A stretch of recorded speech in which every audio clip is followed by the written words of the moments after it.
Hello and welcome. My name is Lindy. This is Krysten. This is Charlee.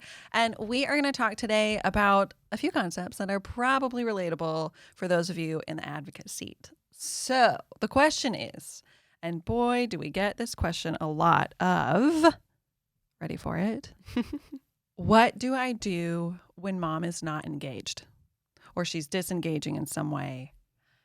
Off the bat, what would you say to that? Oh, such a loaded question. I know. There's a lot. We'll get into more, but just like off the cuff, what comes to you? Questions. Okay. I'd want to know why. Yeah, There's a good reason question. to that. And I think historically what we're seeing is if it's in the beginning or even throughout the entirety of the relationship, we are trying to build trust with this person. And disengagement can, or maybe not trusting can look like disengagement, but it could also just be, I just need some time, before I start opening up, which to us feels like that's engagement. And so I think we can go in so many directions of what does disengagement actually look like and mean, and then go into, well, what's at the root of that? And if we approach it with, maybe mom's just learning to trust me, or maybe mom's been having a hard day, a hard week. There's just so many layers. It's never the option to just go, mom's disengaged and we're done. Yeah. Mom's disengaged. She doesn't want this. We should never write off mom or the experience that she is having because it appears that she's disengaged, but we should approach disengagement with curiosity. I love that. Curiosity. Anything you'd add? No, I don't think so. Yeah. I think just also questions and like circumstances and how have those things changed? Yeah. Which might be impacting her ability, even level of interest in receiving this type of support. Right. And that's okay. Like give her permission and the power, if you will, to make those decisions. But it's our job to be consistent and to be really good at communicating with her. Yeah. I can imagine for some of us, if we're in the advocate seat or if we like come to this place and we're like enthusiastic, we care a lot, we want to support this mom. And then if we're met with what might feel like her disengaging or her not caring or whatever, we might misinterpret that, right? There's plenty of things I think we could fill in the blanks that might not be true.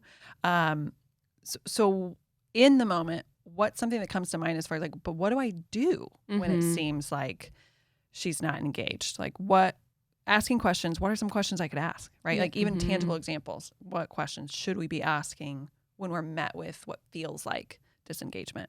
Yeah, I think at the introduction of it, it's one, not jumping right into maybe content. Sure. But just connecting and reconnecting with mom. And I think in that we might find where she is in that moment. Has she had a stressful week? Has she had a stressful day? Does she know I care about her? I'm not just here to give information, but I'm genuinely bought in to her success and her story and her life and how I can just be a supportive friend through that. And so I think starting off practically with a connection. Yeah. Build a connection. Our first parenting curriculum really helps with that. It's called Spices in the nurturing parenting that we use. But if not through that specific parenting, maybe approach your first interaction with, let's just get to know each other. Yeah. And start to figure out what barriers are there or maybe try to overcome them together. But being relational, not coming in as a teacher, and then also recognizing, okay, we're in the middle of this session. Maybe it's the first one, maybe it's the sixth one. Sure. And she's on her phone or she's literally she's looking everywhere else. It's pausing. And like, that's okay. Like, hey mom, what's going on? Like, I know you came here today and you want, I'm thinking you wanted to do this, but you don't seem to be in here right now. Like, where are you? And, I'd love to be a part of that. And just approaching it like, that's okay. Yeah. If you don't get through that session in that day, but you and mom have taken steps closer into trust with each other, that's a win and that's success. And I think that's what builds relationships. And so practically it's a pause. And I don't think it's the same for everyone, the same question, but it's maybe starts with, how are you doing? Where are you right now? What would you like to talk about instead of this now? Or maybe mom's just her moment of feeling like I can control, like me, like there might feel like there's a lot of things that are out of control in her life. Sure. And her moment of just saying, I'm doing this for me is I'm going to be on my phone. I'm going to disengage. It could either be, do we want to pause and pick this up again next week? Or can I be in that space with you? You know, like, let me sit with you in that. And that's okay. Like, what can we look at on our phones together? And letting mom know, you know, and granted, not every session should be that. There are boundaries, but you're looking at it as an opportunity to build trust. An opportunity to convince this mom that I'm here with you. Yeah. You know, and I care about you. And so you were asking, like, what are some specifics? I start with, how are you doing? How's your day been like? I sometimes do highs and lows. Yeah. And that tells me, like, I'll tell you mine. Sure. I will give mom my highs and lows. So it's not just she's being interviewed for 10 weeks on her life, but we're having conversation of, like, or asked to be vulnerable by herself. Exactly. Right. And we can talk through the boundaries of what that looks like, but being able to say, like, hey, I had a hard week too, you know, or last week I had a really hard week and I didn't feel like doing this and that. And so I get it, you know, or I can, the best I can, understand where you're coming from. And then you organically just engage in building relationship. Nothing is going to start off hot from the beginning. It's going to feel cold, because that's just who we are. Like, we're human, and we're going to take time to ease into it. And so being okay with that is really important. But again, going back to, if it does feel like there's a disengagement, is not casting a judgment. Sure. But really going in curiously, like, where are you? How are you feeling? And then what's my role in that? Sure. And if it's, you need it. I've had sometimes moms are like, their kids are running around and, like, their mind is going in so many different directions. And I can say, like, hey, why don't we just pick this up next week? Like, you didn't plan for your kids to be here at this time. And I can imagine that you have so many things going through your head, and being gracious to be like, let's just pick this up again. Even if I came so prepared, so ready, and we're going to engage and we're going to have an idea of how this is going to go, and immediately it doesn't look like it's going that direction, being okay with that. Yeah. That's good. If we approach our one-on-ones like this checklist of things we just have to do, and it's a transaction of, great, got that session done, here are my notes, we're missing the point. And I think that's when our sessions with moms can become really dry and stale. And if we all think of our own experiences of courses we've taken, classes we've taken, mentoring sessions maybe we've been in ourselves, that it's like, what was the stickiness of it for us? It was the relationship. Right. So the content's really engaging. So I also think that for us to be reflective of not assuming maybe mom's just busy and she has other things going on and her circumstances have changed, which all those things might be true, but also looking internally to say, how can I make this week more fun? Like, when I see mom, I want to come with a treat, or I want to ask her what her favorite Slurpee flavor is, and, like, bring whatever it is of, like, how can I also put in the work that needs to be done in order to increase the engagement here. Yeah, I can imagine, like, if we're in the moment and we're seeing what feels like, or experiencing what feels like disengagement, we can interpret it as, she doesn't want to be here, she doesn't care, or, like, she doesn't like me, I'm not doing a good job, right? Like, whoever we're trying to, like, fill in the blanks and reflect, the first thing out of your mouth was, like, ask questions, be curious, right? And then that's what can inform, oh, you didn't get any sleep last night. Well, how about you get this hour back and you get to go take a nap, if that's an option. Or an event happened with your kids at school this week and you're stressed about it and you have to handle it, right? Like, asking the questions to learn. Yeah. And then I think it's helpful for advocates to know, right? Like, you have the freedom to pivot. If we need to reschedule, okay, let's make a plan. Let's talk about it. See if that's what she wants. If she's like, no, I want to do this because actually connection feels like that'll help me, but can we just, like, have 20 minutes to just connect and then do the curriculum or do the parenting, whatnot. I think that's helpful as the advocate to know. Yeah. I have options Yep. in the moment as far as, like, logistically how I respond, and then relationally, like, what we lean into, which I think is really helpful. Another question.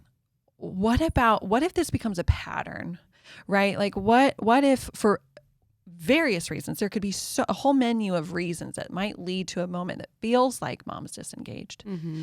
What do we do as the advocate if we're noticing this keeps happening? Yeah, every ÄMA advocate has an ÄMA coordinator, and that is a paid staff member that is helping mom through her journey, but is also helping the advocate.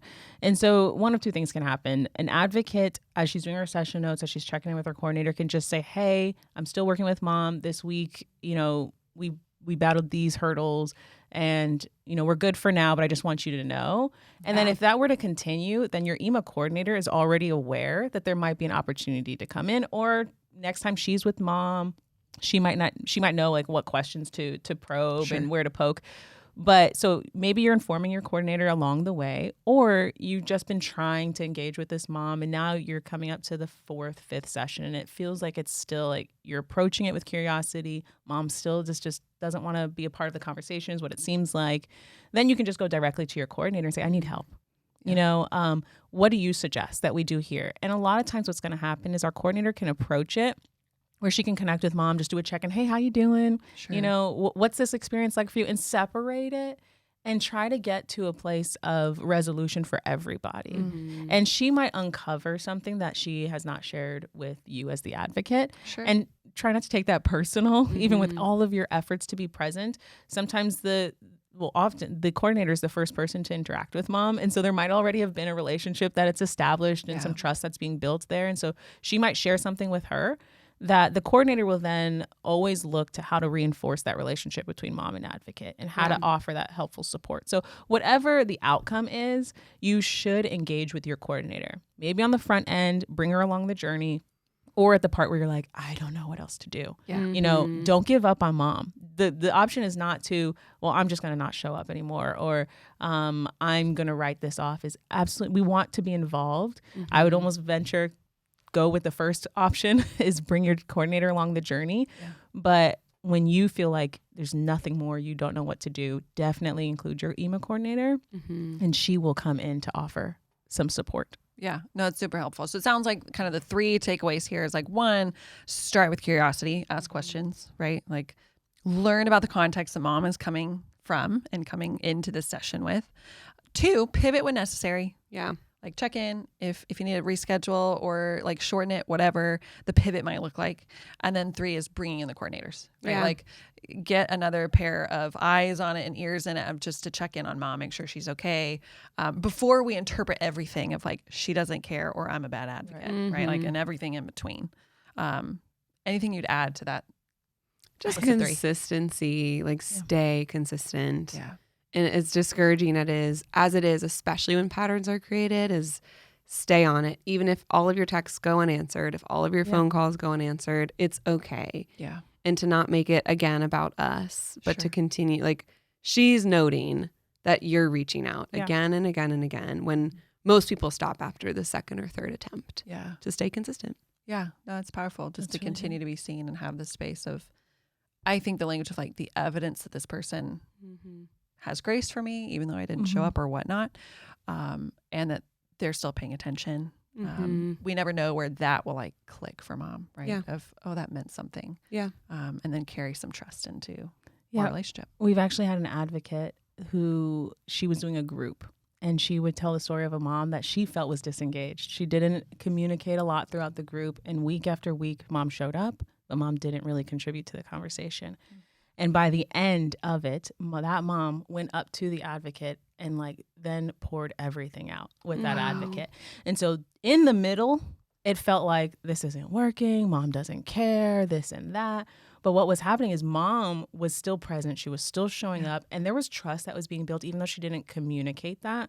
And when it came time to end, and they have continued their relationship since, she then, like, the advocate was there. The advocate like showed herself as, I'm going to be around no matter what. And the fruit of that was when mom was ready, she had her person. Yeah. And so that took at minimum 10 weeks.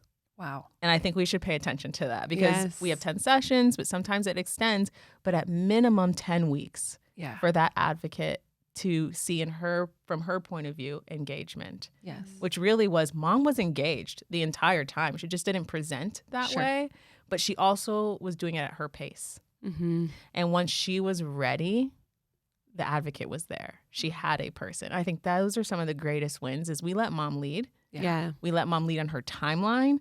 We're not offended by mom's timeline. We will constantly let her know, like, I will be here. I will be here. I will be here.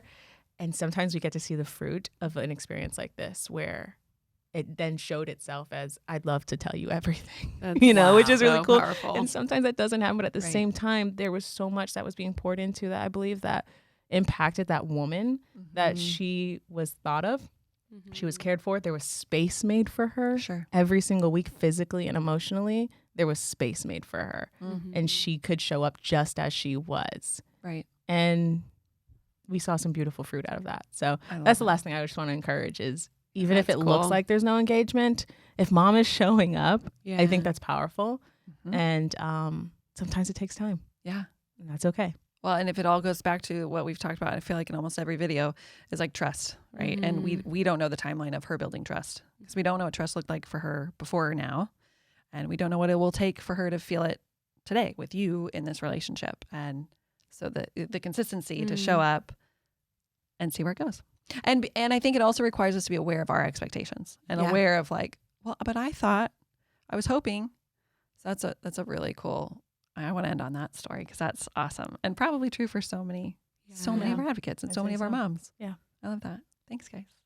Hope you join us for other videos and hope that was helpful.